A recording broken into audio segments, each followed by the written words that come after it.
हाँ जी प्रभु। तो हम मंगलाचरण के साथ स्टार्ट करते हैं।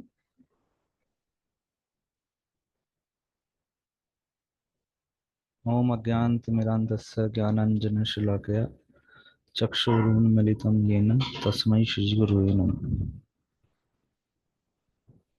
जय श्री कृष्ण चैतन्य प्रभु नित्यानंद, श्री अद्वैत गदाधर श्रीवास आदि श्री गौर भक्त। हरे कृष्ण कृष्ण कृष्ण हरे हरे, हरे राम राम राम हरे हरे। तो आप सभी भक्तों का हार्दिक स्वागत है प्रति सप्ताह होने वाली इस श्रीमद् भगवद गीता की कक्षा में।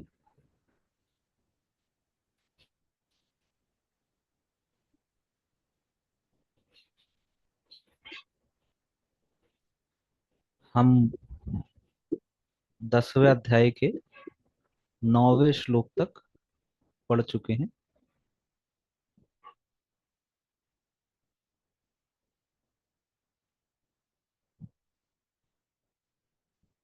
और आज हम पढ़ेंगे 10.10।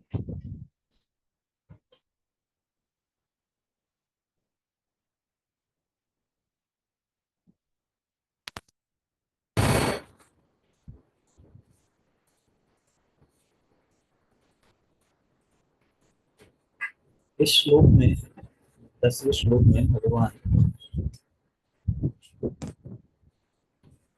बता रहे हैं हम लोगों के बारे में जो कि भगवान की निरंतर सेवा में लगे रहते हैं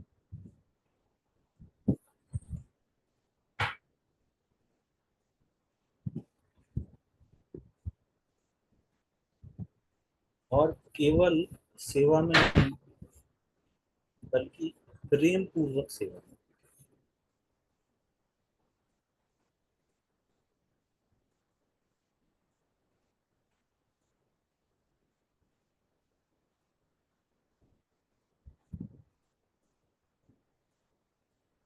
अब कोई भी व्यक्ति, खासकर जो कि गृहस्थ आश्रम में है, जिसने विवाह किया है, और विवाह अनेकों जिम्मेदारियों के साथ आता है। कोई भी विवाह में ऐसा नहीं कर सकता है कि जिम्मेदारियों का वहन ना करे। विवाह करने मात्र से ही हमारे कंधों पे जिम्मेदारियों का बोझ बढ़ जाता है।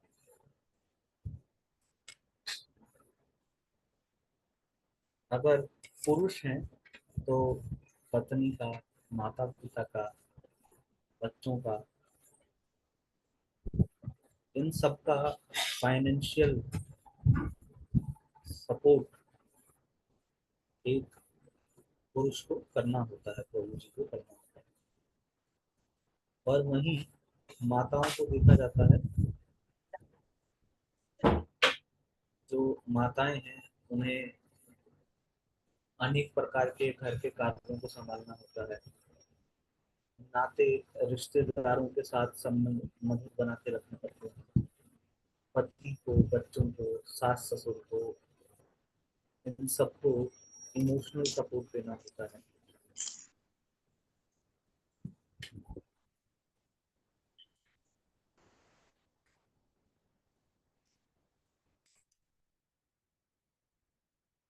तो कुल मिलाकर समय का भारी अभाव होता है।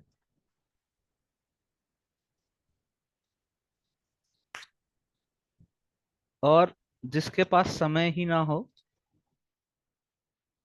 जिसके पास समय ही नहीं है, उसके लिए ये बात कि भगवान की निरंतर प्रेम पूर्वक सेवा, प्रेम के साथ भगवान की निरंतर सेवा, निरंतर का मतलब है एक मिनट भी छोड़ना नहीं,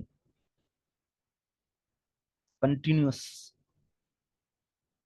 लेकिन हम देखते हैं कि हमारे पास समय ही नहीं है, तो हम भगवान की सेवा किस प्रकार से कर सकते हैं। इसमें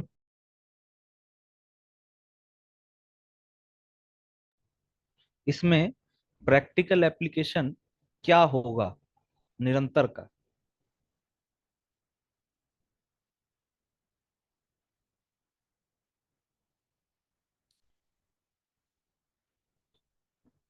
तो प्रैक्टिकल एप्लीकेशन है सतत भगवान का चिंतन करना।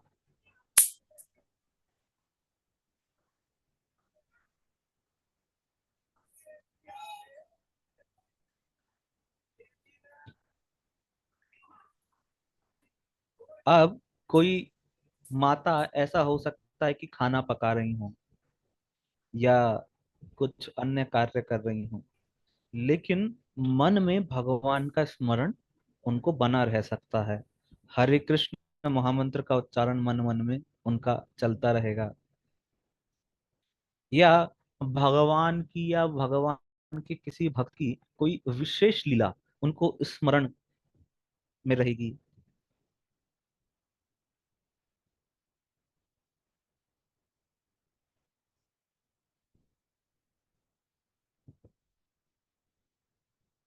तो ये भी भगवान की सेवा में ही काउंट हो जाएगा।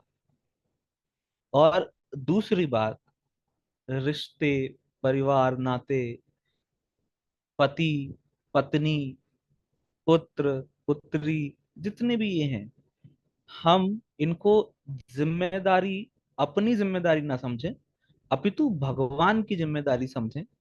इस बात को एक्सेप्ट करें कि इनसे मेरा कोई भी संबंध नहीं है।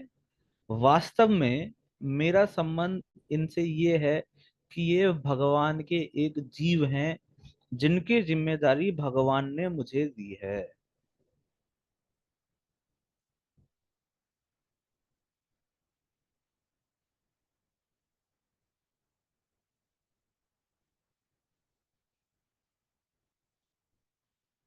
और उनकी जो जिम्मेदारी है उसमें, उसको पूरा करने के लिए जो भी हमको कष्ट उठाने पड़ रहे हैं, हमको ये एक्सेप्ट कर लेना चाहिए कि ये वास्तव में भगवान की सेवा में उठाए गए कष्ट हैं।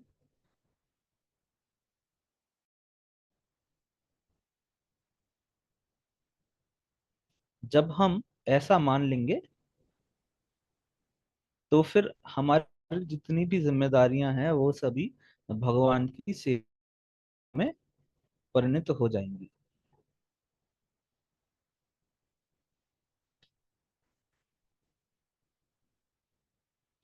तो ये तो बात हुई निरंतर सेवा की। अब कोई पूछे निरंतर सेवा करने से मिलेगा क्या, तो भगवान बता रहे हैं कि अगर कोई निरंतर मेरी सेवा कर रहा है, सेवा का तात्पर्य मुझे मनन करता है, मेरा चिंतन करता है, अन्य अन्य प्रकार से उसका प्रयास रहता है कि कैसे मैं भगवान को प्रसन्न कर सकूं, तो उसके बाद भगवान कहते हैं कि मेरे पास तक कैसे आना है ये ज्ञान मैं उसको प्रदान कर देता हूँ। बहुत बार भक्त लोग ये प्रश्न पूछते हैं कि प्रभु जी, हम तो पढ़ भी नहीं पाते और हम बहुत सारी चीजों को सुन भी नहीं सकते, जितना सुलभ भगवत ज्ञान बोलने सुनने वालों के लिए है उतना तो हमारे लिए नहीं है, हमारे लिए सुविधाएं बहुत कम हैं। लेकिन भगवान ये जो श्लोक है 10.10, इसमें ये गारंटी दे रहे हैं कि अगर आप उनका निरंतर स्मरण करोगे, निरंतर उनकी सेवा करोगे, उनका चिंतन करोगे, तो वो जो ज्ञान बोलने सुनने वाले को पढ़ के और सुन के प्राप्त नहीं होगा, उस ज्ञान को भगवान आपके हृदय में प्रकट कर देंगे जिससे कि आप भगवान की प्राप्ति कर सकें।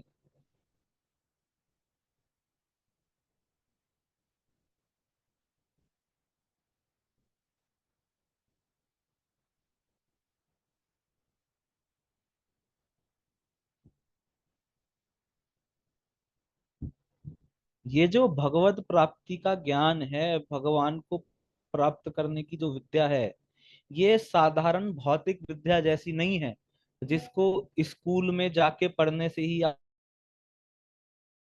हैं, या किसी कॉलेज में टीचर से सुनने पढ़ने के बाद ही आप सीख सकते हैं। यहाँ ऐसा नहीं है। केवल भगवान की, गुरु की, साधु की कृपा होने से ये जो ज्ञान है हमारे हृदय में प्रकाशित हो जाता है, मैनिफेस्ट हो जाता है। और अगर भगवान की, गुरु की कृपा नहीं है तो कितना पढ़िए, कितना सुनिए, ये ज्ञान हमको कभी भी प्रकट नहीं हो सकता, कभी भी हम इसको पढ़ सुन के समझ नहीं पाएंगे। तो इसीलिए पुनः पुनः भगवान को स्मरण करते रहना चाहिए। हरे कृष्णा कृष्ण कृष्ण हरे हरे, हरे राम राम राम हरे हरे। ये जो महामंत्र है, इसका नित्य रूप से हमको स्मरण करना चाहिए। हमको माला पे गिन के इसका जप करना चाहिए।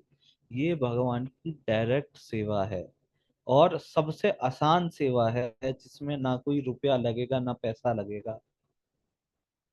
और तो और भगवान ने इसको जपने के लिए कोई नियम भी नहीं दिए हैं। आपके पास जब समय हो तब जप लें।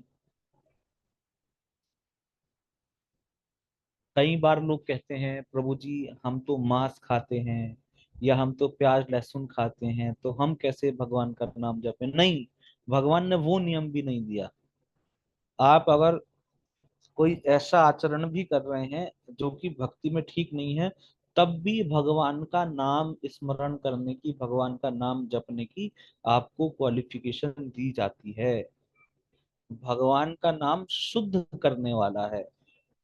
अगर हमारे भीतर कोई कमी है भी तो वो नाम के उच्चारण से, नाम के स्मरण से वो कमी भी हमारी भगवान दूर कर देंगे।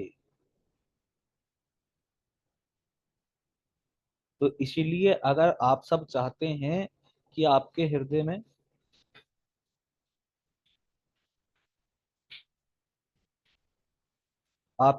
में भगवान को पाने का ज्ञान प्रकट हो, तो 1 मिनट प्रभु जी होल्ड कीजिए।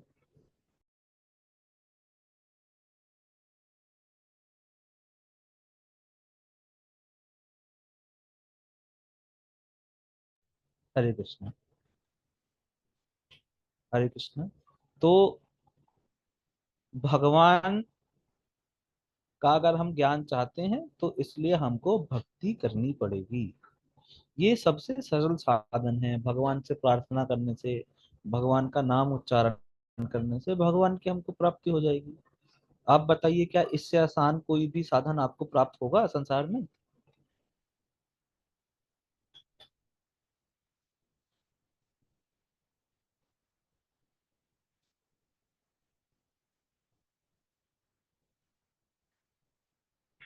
और फिर भी हम बहाना बनाएं कि हमारे पास समय नहीं है भगवान का नाम लेने के लिए, या और कोई भी हम बहाना बनाएं, तो ये बिल्कुल भी अच्छी बात नहीं है। और इसको तो दुर्भाग्य ही माना जाएगा। ये हमारा दुर्भाग्य है कि हम ये सोच रहे हैं कि हम कुछ भी नहीं करेंगे और फिर भी हमको भगवान की प्राप्ति हो जाएगी। तो ये बिल्कुल बेकार की बात है। थोड़ा सा कुछ मेहनत तो हमको भी करनी पड़ेगी। तो इसलिए भगवान का नाम जप करें, और जो क्लासेस हो रही हैं उनको अच्छे से सुने, और जब भी हमको मौका मिलता है तो मंदिर जाएं भगवान का दर्शन करने के लिए।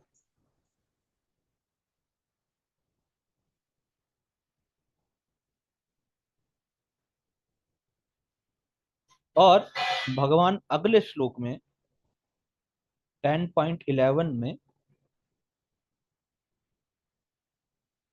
इसी बात को जो अभी बताई गई है उसको और ज्यादा एम्फेसिस देते हुए, उसको सपोर्ट करते हुए कहते हैं कि सिर्फ इतना ही नहीं है कि मैं उन्हें ज्ञान देता हूँ, मैं उनके ऊपर जो मेरी भक्ति में लगे हैं उन पे विशेष कृपा करता हूँ, और उनके हृदय में जाके बैठ जाता हूँ, उनके हृदय में वास करता हूँ।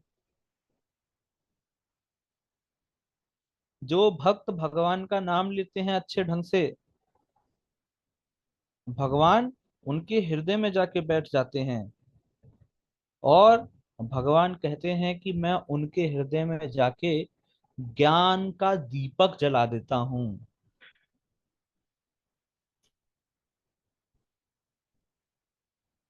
भगवान हमारे हृदय में ज्ञान का दीपक जलाते हैं, जिससे अज्ञान रूपी अंधकार दूर हो जाता है।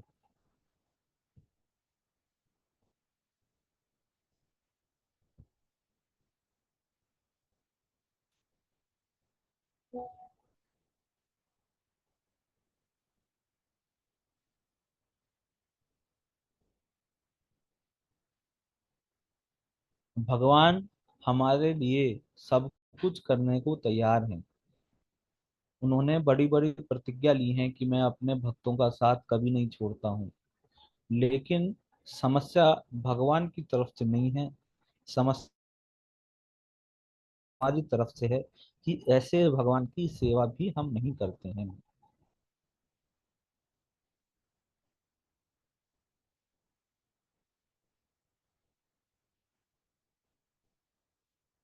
क्यों नहीं करते हैं? क्योंकि ये जो अज्ञान रूपी अंधकार है, इसने हमें अंधा बना दिया है। और अंधे व्यक्ति को क्या सही है क्या गलत है कुछ नहीं दिखाई देता। कहाँ जाना चाहिए कहाँ नहीं जाना चाहिए उसको कैसे पता चलेगा? तो इसलिए हम अज्ञान में अंधे हो चुके हैं। और क्या खाना है क्या नहीं खाना है, कहाँ जाना है कहाँ नहीं जाना है, क्या देखना चाहिए क्या नहीं देखना चाहिए, क्या सुनना चाहिए क्या नहीं सुनना चाहिए, इस बारे में हमारी जो बुद्धि है वो बहुत विशेष रूप से बिगड़ चुकी है। और इतनी बिगड़ गई है कि भगवान तो दीपक लेके हमारे सामने खड़े हैं कि बेटा तू एक बार मुझे स्मरण तो कर, मेरी सेवा के लिए अपने हृदय में इच्छा तो कर, मैं तेरे हृदय में प्रवेश कर जाऊंगा और ये ज्ञान रूपी दीपक जला दूंगा जिससे कि अंधकार दूर हो जाएगा। लेकिन हमारा ये विशेष दुर्भाग्य है कि हम फिर भी भगवान के नाम का जप नहीं करते हैं, या करते भी हैं तो उतने विशेष ध्यान के साथ नहीं करते हैं जितना विशेष ध्यान हमको भगवान के नाम के जप में देना चाहिए।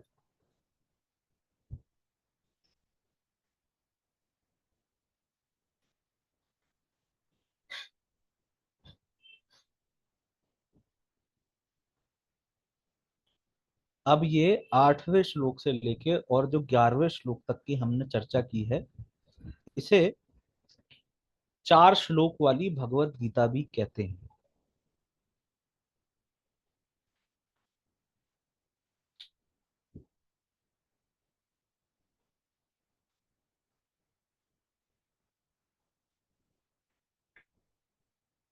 तो एक बार मैं इसको पुनः दोहरा देता हूँ 8वें श्लोक से और 11वें श्लोक तक, जिससे कि आपको पता चल जाए कि इसका इम्पोर्टेंस क्या है।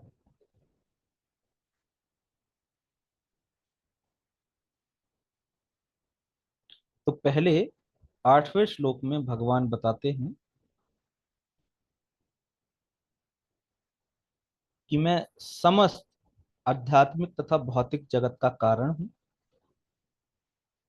जितना भी जो भी कुछ हमको दिखाई पड़ रहा है और जो भी हमको नहीं दिखाई पड़ रहा है, वो सभी भगवान के द्वारा बनाया गया है।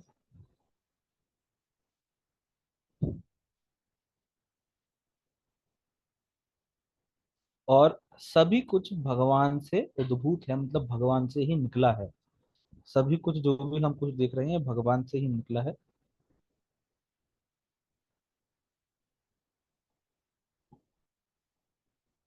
और भगवान कहते हैं जो बुद्धिमान मनुष्य है और इस बात को जानता है कि सब कुछ मुझसे ही निकला है और मैं ही समस्त कारणों का कारण हूँ, वो मेरी प्रेम भक्ति में लगे रहते हैं और हृदय से हमेशा पूरी तरह मेरी पूजा के लिए तत्पर रहते हैं।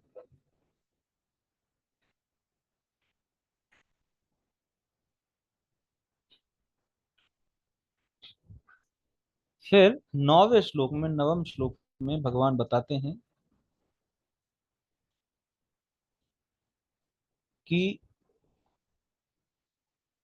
पहले बताया कि जो बुद्धिमान मनुष्य है वो मेरी सेवा में लगा रहता है, पूजा करता है। फिर नौवें श्लोक में बता रहे हैं कि विचारों में भी, अपने विचारों में भी हमेशा वो मेरा स्मरण करते हैं, सदैव मेरी सेवा में अर्पित रहते हैं, और वो केवल मेरे बारे में ही बात करते हैं। आपस में जब दो भक्त मिलते हैं तो भगवान की लीलाओं की बातें करते हैं कि भगवान ने देखो ऐसा किया, ऐसा किया, मैं ये शास्त्र पढ़ रहा था, या भगवान ने मेरे साथ ऐसा कर दिया, या उस भक्त के साथ भगवान ने कितना सुंदर व्यवहार किया। तो ये सारी बातें करते हैं, और इसी में वो का संतोष अनुभव करते हैं और आनंद का अनुभव करते हैं। इसी में वो सेटिस्फाइड होते हैं, और इसी में ही वो ब्लिस फील करते हैं, भगवान के बारे में चर्चा करने से।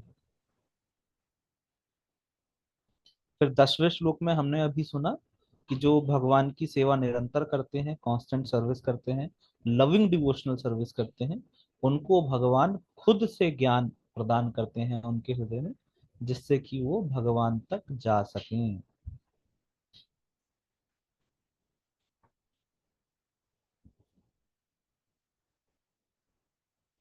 और फिर 11वें श्लोक में हमने सुना कि भगवान विशेष कृपा करने के लिए ना सिर्फ ज्ञान प्रदान करते हैं, लेकिन खुद ज्ञान रूपी दीपक को लेके भक्त के हृदय में जाते हैं, और वहां से सारे अंधकार को दूर कर देते हैं।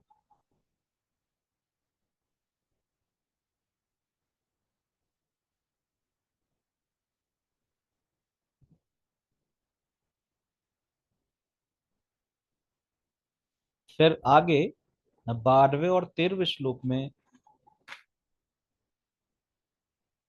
वैसे तो 12वें से लेके 18वें श्लोक तक अब अर्जुन भगवान को ग्लोरीफाई करेगा। ये सब सुनने के बाद भगवान का गुणगान बोलेगा, और भगवान से रिक्वेस्ट करेगा कि भगवान, मैं आपके बारे में और सुनना चाहता हूँ।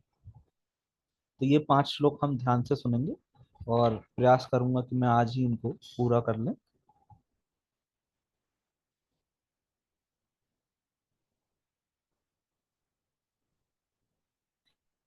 तो ये 12वां और 13वां श्लोक है। इसमें अर्जुन बोलते हैं कि आप परम भगवान हैं,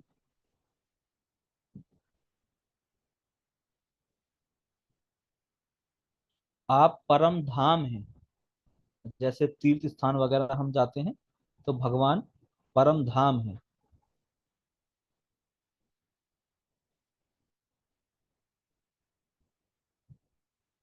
आप परम पवित्र हैं,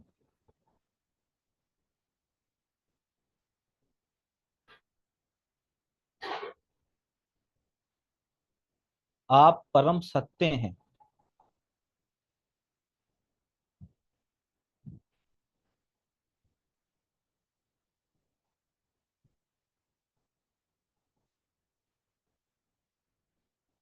आप नित्य हैं।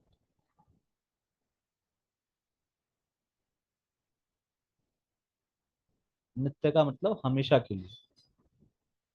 आप दिव्य हैं, ट्रांसेंडेंटल हैं, मतलब इस भौतिक जगत से आपका कोई लेना देना नहीं है, आप दिव्य हैं।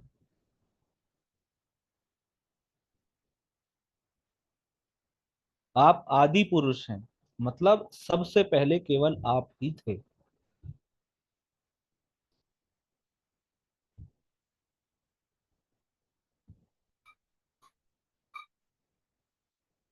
आप अजन्मा हैं, अनबॉर्न हैं, मतलब आप जन्म नहीं लेते, क्योंकि भगवान भगवत गीता में बताते हैं जिसका जन्म हुआ है उसकी मृत्यु निश्चित है। तो इसलिए भगवान अजन्मा है, वो जन्म नहीं लेते।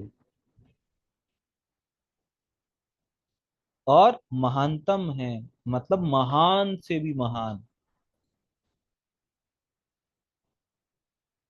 मतलब महान लोगों में दी बेस्ट, या सुपीरियर, ऐसे भगवान हैं।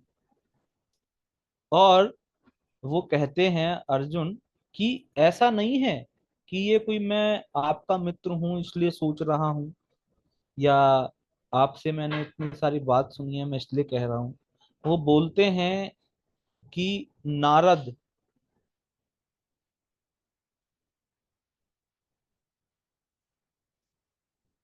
नारद नारद मुनि के बारे में आप सभी ने सुना है। तो नारद आदि ऋषि, नारद और कुछ ऋषियों का भी नाम यहाँ पे दिया है, आप पढ़ सकते हैं। तो कहते हैं कि केवल नारद और नारद जैसे जो ऋषि हैं वो भी आपके इस सत्य की पुष्टि करते हैं, वो भी यही बात बोलते हैं जो मैंने अभी बताया आपके बारे में, वो भी इस बात को बोलते हैं। और आज आप भी स्वयं प्रकट होके मुझसे इस बात को कह रहे हैं। तो अर्जुन ने भगवान श्री कृष्ण को परम भगवान के रूप में स्वीकार किया है, और बताया है कि केवल मैं ही इस बात को स्वीकार नहीं करता, अपितु नारद इत्यादि जो बड़े बड़े ऋषि हैं वो भी इस बात को स्वीकार करते हैं। और आज मैंने आपके मुख से भी।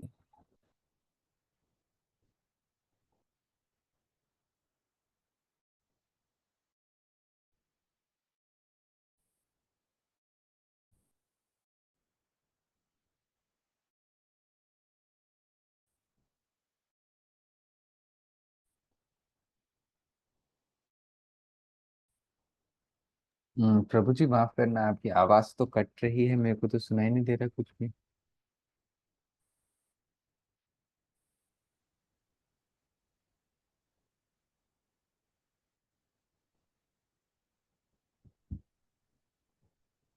थोड़ा सा नेटवर्क प्रॉब्लम। हरे कृष्णा। अभी ठीक आ रही है प्रभु? अभी प्रभु जी ठीक। मैं एक बार दूसरा, ठीक है क्या? ठीक है। अभी ठीक। तो पहले वाला श्लोक तो हो गया, और फिर आगे 14 श्लोक में, 12 हो गया ना प्रभु जी? 14। 12 और 13 ये दोनों एक साथ थे, 12 और 13।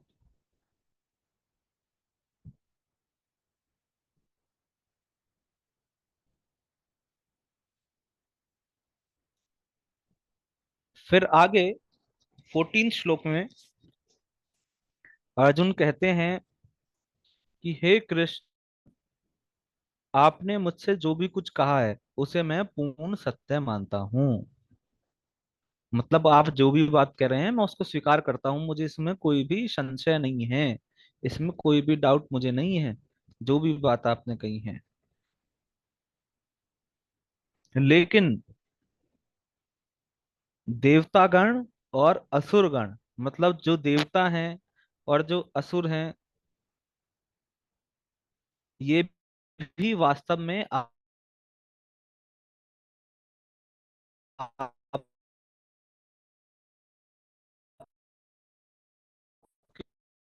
स्वरूप को समझ नहीं सकते, नहीं है। प्रभु जी सॉरी, हरे कृष्णा। कट रहा है। मैं एक बार ना नेटवर्क चेंज कर लेता हूँ, आप मुझे बस 1 मिनट दे दीजिए। हाँ जी प्रभु जी।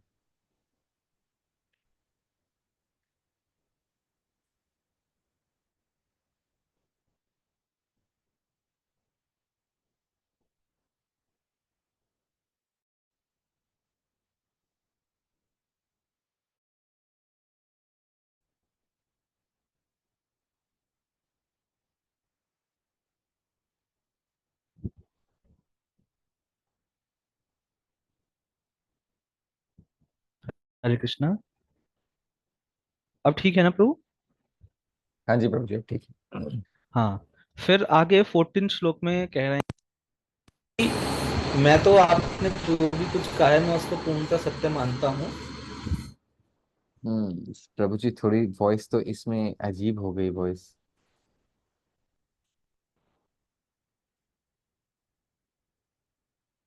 हरे कृष्णा। हरे कृष्णा। हाँ अब ठीक आ अब रही है ठीक है ना? सब ठीक।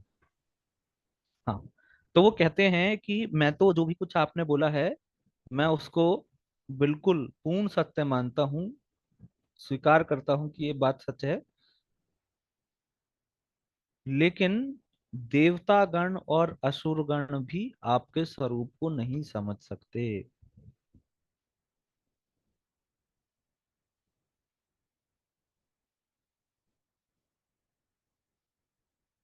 और यहाँ पे अब कोई कहेगा कि चलो असुर नहीं समझ सकते, तो समझ में आता है।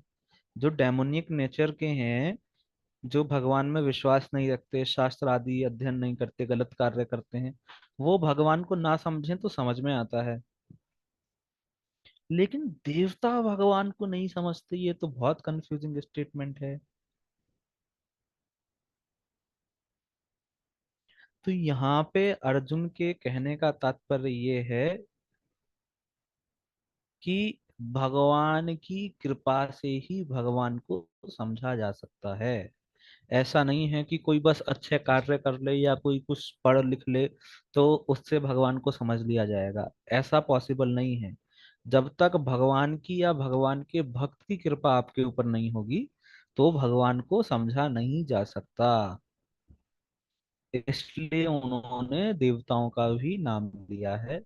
देवता भी भगवान को तभी समझ सकते हैं जब भगवान की कृपा उनके ऊपर होगी, नहीं तो वो भी भगवान को समझने में असमर्थ हैं।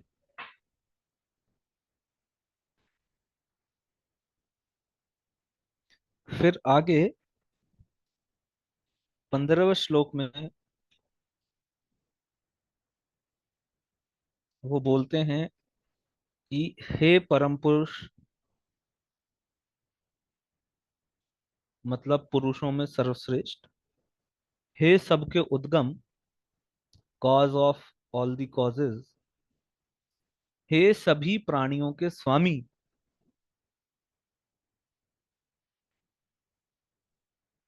मास्टर ऑफ ऑल, हे देवों के देव, गॉड ऑफ द गॉड्स,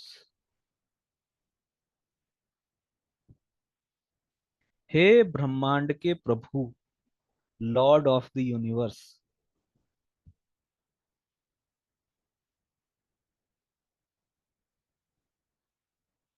तो ये वैसे जब पढ़ते हैं तो बहुत सरल लगता है, आदमी पढ़ते पढ़ते इनको पढ़ देता है। लेकिन ये सारी बातें एक भक्त अपने प्रिय भगवान को कह रहा है। इससे हमको सीखना चाहिए कि भगवान को कैसे संबोधित किया जाता है। केवल एक बात भी बोल सकते थे, लॉर्ड ऑफ द यूनिवर्स बोल देते, लेकिन यहाँ अलग अलग नामों से भगवान को बुलाया।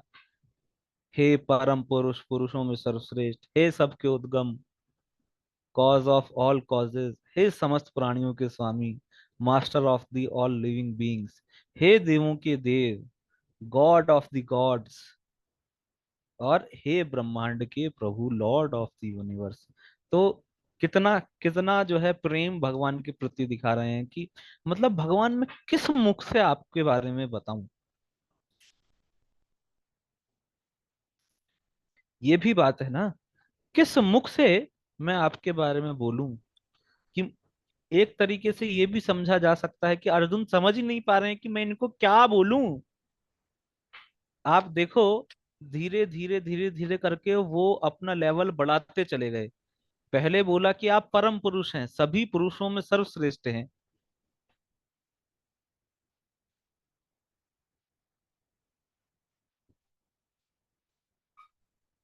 फिर बोल दिए कि आप सबके उद्गम हैं, आपसे सब कुछ आया है, आप ही सभी के कॉज हैं। फिर बोले नहीं, ये भी छोटा रह जाएगा। फिर बोले हे समस्त प्राणियों के स्वामी, the master of all living beings, आप तो सबके स्वामी हैं, सब तो आपके नौकर ही हैं। फिर उन्होंने सोचा मन में कि अरे, कोई सोचेगा हो सकता है सिर्फ मनुष्यों के लिए ऐसा कह रहे हो, मनुष्यों के लिए, चींटी के लिए, हाथी के लिए, जो भी जीव इस पृथ्वी पर रहते हैं उनके लिए। तो बोले नहीं नहीं, ये भी ठीक नहीं है। फिर बोले हे देवों के देव, हे भगवानों के भगवान।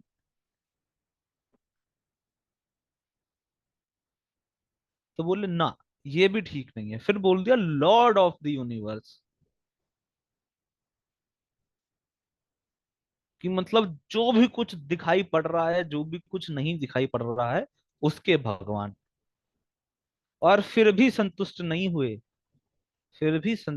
हुए, कहते हैं कि निस्संदेह, अनडाउटेडली, केवल आप ही अपने आप को अपनी शक्ति के द्वारा जान सकते हैं।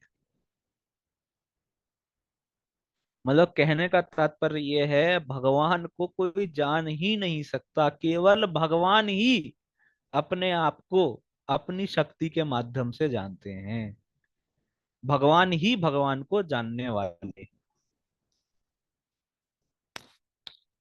इसीलिए हम बस प्रयास कर सकते हैं उनको जानने का, उनको भजन कर सकते हैं, उनकी सेवा कर सकते हैं। ये नहीं सोचना चाहिए कि हम भगवान को जान जाएंगे। हाँ, उनकी कृपा हो जाएगी, उनके किसी शुद्ध भक्त की कृपा हमारे ऊपर होगी तो निस्संदेह हम उनको जान लेंगे। लेकिन अभी तो हमको यही एक्सेप्ट करना पड़ेगा कि वो ही खुद को जानने वाले हैं, वो सर्वश्रेष्ठ हैं, इसलिए उनका भजन करना हमारा एकमात्र कर्तव्य है। और जब उनकी इच्छा होगी, जब कृपा होगी, तो वो अपना स्वरूप हमारे सामने प्रदर्शित कर देंगे।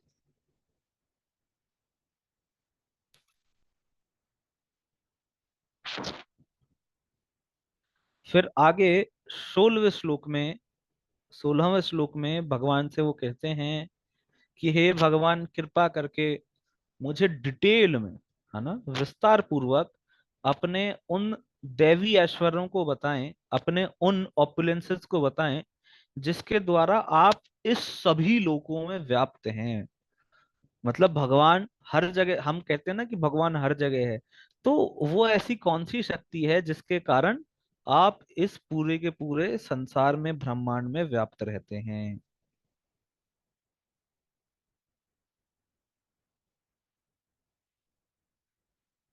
फिर आगे 17वां श्लोक में कहते हैं कि हे कृष्ण, मैं किस तरह आपका निरंतर चिंतन करूं, मैं कैसे आपके आपके ऊपर मेडिटेट करूं कॉन्स्टेंटली, और आपको कैसे जानूं, हाउ टू नो यू,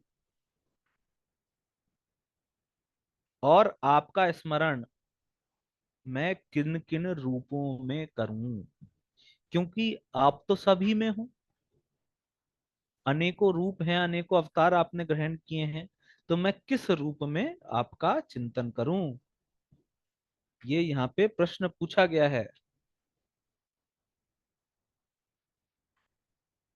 फिर 18वें श्लोक में भगवान आगे 18वें श्लोक में कहते हैं, ओ अर्जुन आगे 18वें श्लोक में कहते हैं, कृपया करके दोबारा, कहते हैं पहले तो आपने बताया ही है, लेकिन दोबारा विस्तार से अपने ऐश्वर्य और जो आपकी शक्ति है उसका वर्णन करें। अब ये पूछना चाहिए कि दोबारा क्यों सुनना चाहते हैं अर्जुन, जब उनको पता है भगवान पहले भी कुछ बता चुके हैं, तो फिर दोबारा क्यों सुनना चाहते हैं, वो भी विस्तार से। क्या आप में से कोई भी व्यक्ति ऐसा है जिसने इस क्लास को पूरा सुना हो और दोबारा जाके यूट्यूब पे वो इसकी रिकॉर्डिंग को सुने?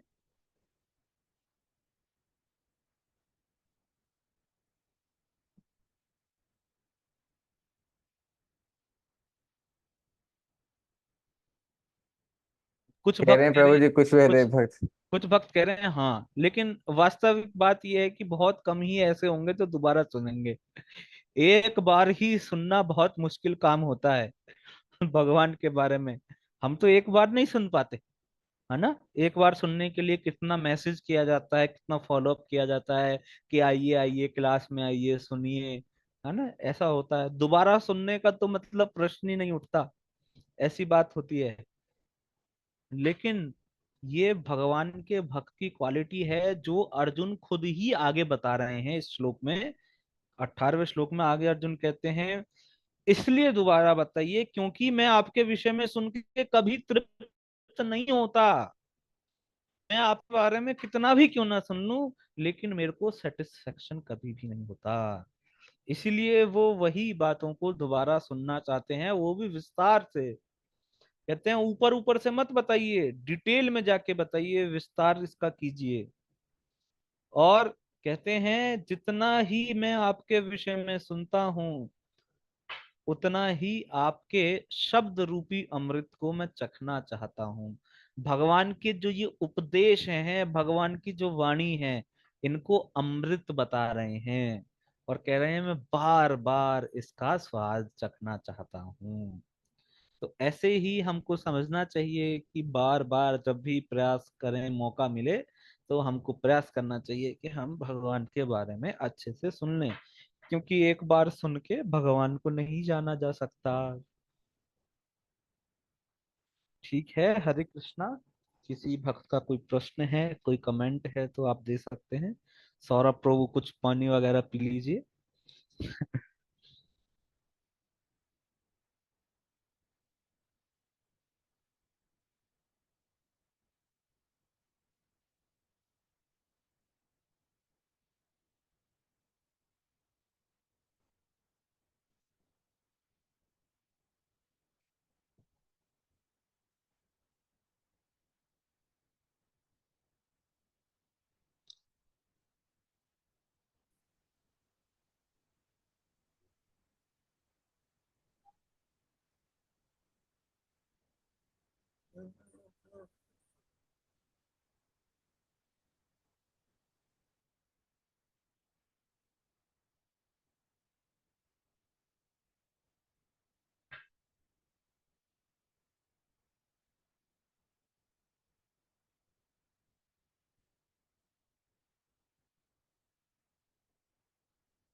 10.6 प्रभु जी। जी। ऋषि, 7 जो ऋषि हैं, वो क्या प्रभु जी, वो 7 ऋषि जो होते हैं कहीं पे ऊपर कहीं पे, उनके बारे में थोड़ा सा अगर आप बता पाते प्रभु जी। वो 10.6 में लिखा हुआ है हाँ, क्या? वो मतलब ऐसे ही सात रहते हैं, कुछ करते सात नहीं? ऋषियों 7 ऋषियों के बारे में वर्णन है।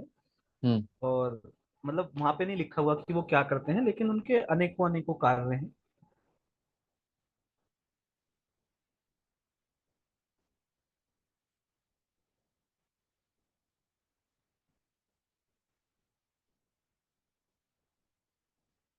ये सभी चिरंजीवी हैं। जब तक ब्रह्मा जी जीवित रहते हैं, ब्रह्मा जी की पूरी आयु तक ये सभी जीवित रहते हैं।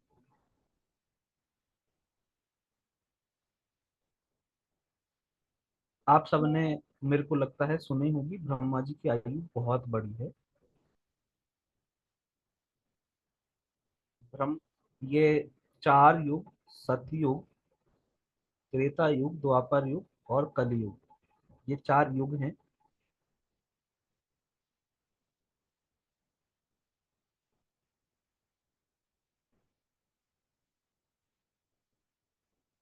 और ऐसे 1000 चतुर्युग, जब ये 4 युग 1000 बार हो जाते हैं, 1000 बार चले जाते हैं, तो ये ब्रह्मा जी का एक दिन होता है। एक दिन भी नहीं होता, सॉरी, 12 घंटे होते हैं सिर्फ।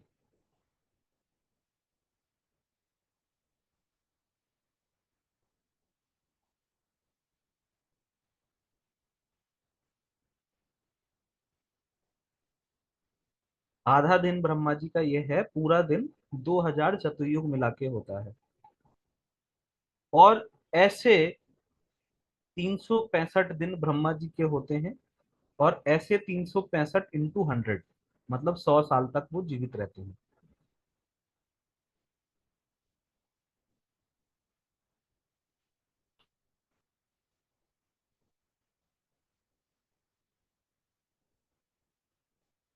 और जब भी 12 घंटे ब्रह्मा जी के खत्म होते हैं, 12 घंटे मतलब 1000 चतुर्युग खत्म होता है, तो प्रलय आती है, और जो भी ब्रह्मांड हमको ये दिखाई पड़ रहा है, ये सब कुछ जो है खत्म हो जाता है।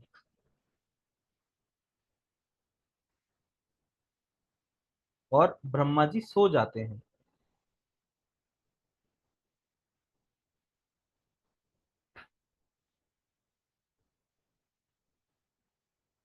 लेकिन उस प्रलय के दौरान भी ये जो 7 ऋषि हैं, ये मरते नहीं हैं।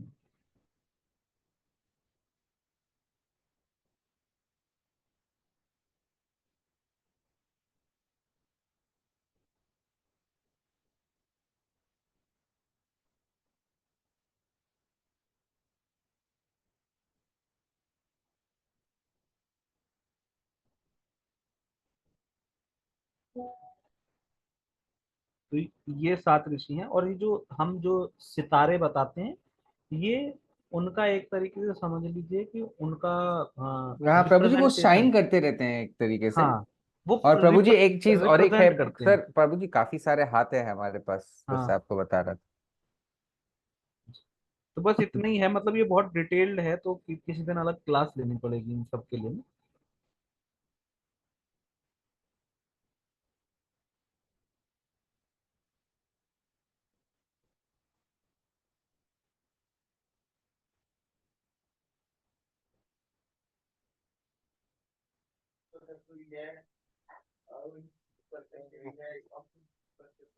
ठीक है प्रभु जी, अभी कम ही सही। अब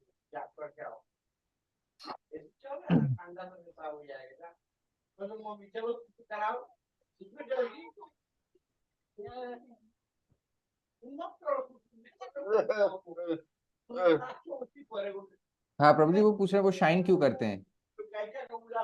सभी तारे साइन करते हैं।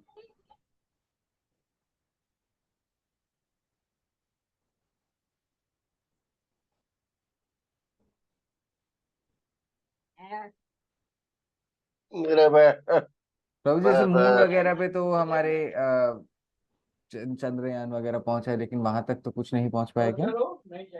तारे बहुत दूर होते हैं, चंद्रमा बहुत पास है, तारे बहुत दूर है।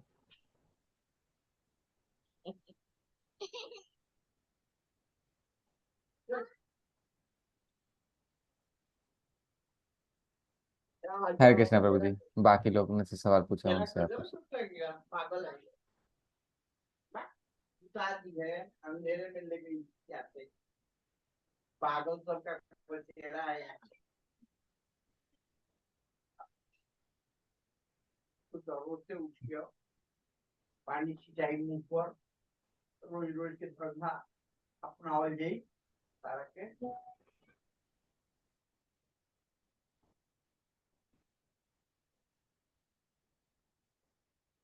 हरे कृष्णा।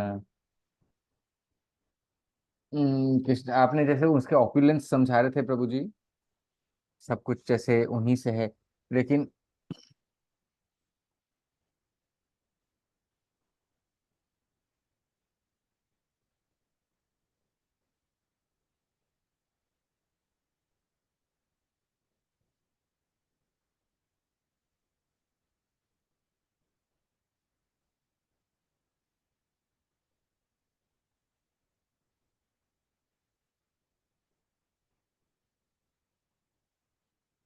अच्छा प्रभु जी, अंशुमन प्रभु जी का सवाल है कि जैसे जापान में इतने सारे लोग हैं, वो तो स्पिरिचुअल कुछ ऐसा मतलब नहीं है, कृष्ण भक्ति वगैरह नहीं, लेकिन आप देख लीजिए टेक्नोलॉजी में अगर देखा जाए, जापान मतलब इतना ज्यादा डेवलप कर रही है, तो कैसे है। जैसे हम कहते हैं ना कि हर चीज जो आती है उन्हीं से आती है, बट वहां पे तो अब कृष्ण भक्ति नहीं है। जो उनकी बुद्धि है, अब ऐसा थोड़ी है कि जो बच्चा जो है शैतानी करता है, माता उसको खाना नहीं देती।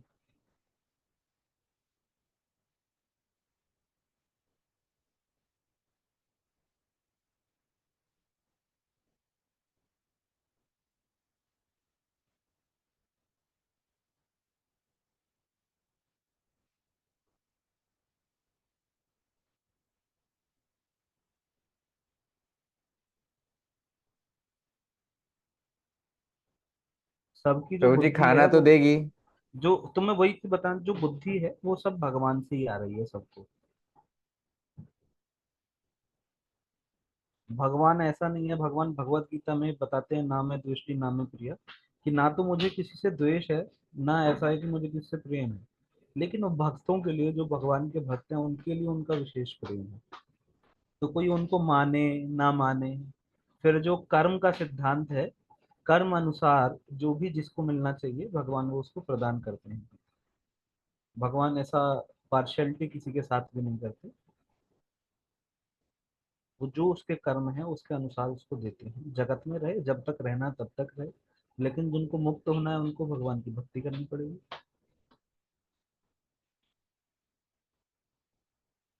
हरे कृष्ण प्रभु एक जी। लास्ट क्वेश्चन हम ले लेते हैं।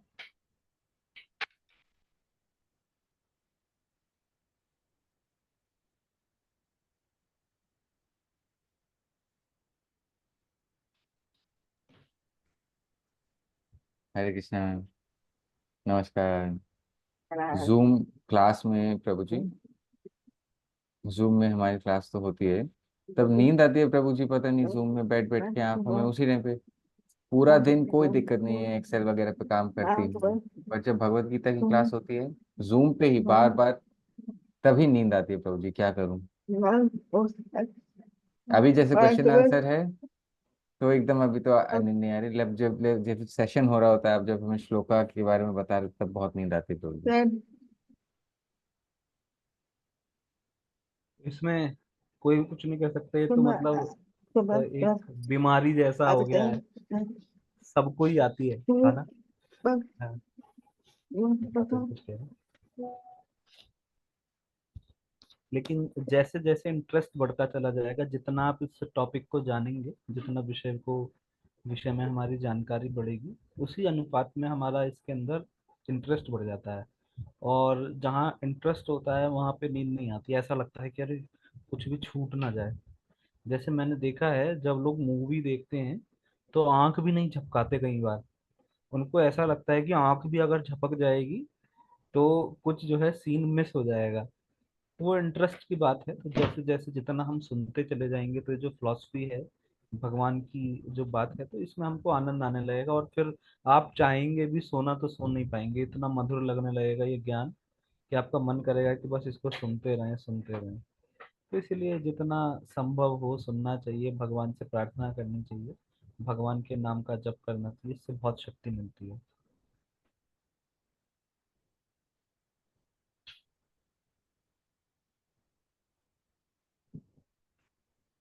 लेकिन ये बहुत अच्छी बात है, और आपकी सरलता है कि आप इस बात को सबके सामने कह पा रहे हो कि मुझे नींद आती है। आती बहुत सारे भक्तों को होगी, लेकिन हर कोई कह नहीं पाता। और भगवान को सरल लोग बहुत पसंद है ना। जैसे आप स्त्री हो तो आपको पता है कि माँ को भी मतलब ऐसे बच्चे पसंद होते हैं ना, सरल होते हैं, सिंपल, जिनमें सिंप्लिसिटी हो। तो अगर भक्ति में आगे बढ़ना है तो ऐसी सिंप्लिसिटी हमको बना के रखनी चाहिए। जो हमारी कमियां हैं उनको कह देना चाहिए, जिससे कि भक्त लोग प्रार्थना करके और भगवान कृपा करके उसे दूर कर दें।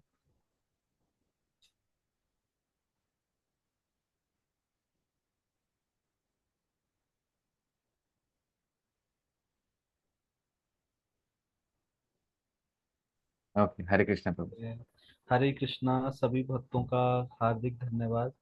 आप सभी बहुत धन्यवाद के पात्र हैं, क्योंकि हम देखिए 10वें अध्याय तक पहुंच चुके हैं, और अब बाकी सारे अध्याय कम श्लोक वाले हैं, छोटे छोटे अध्याय हैं।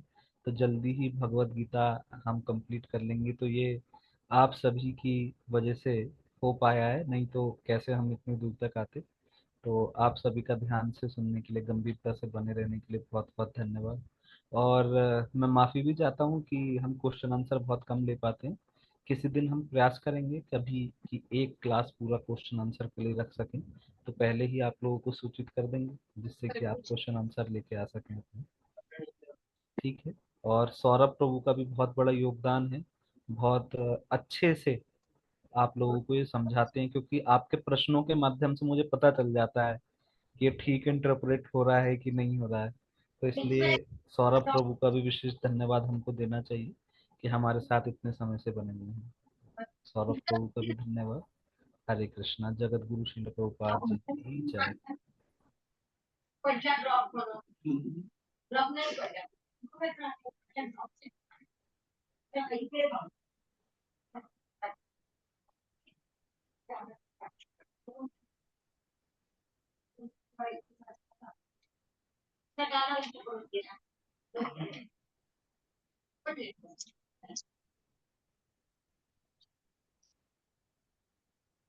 जय हरे कृष्णा प्रभु।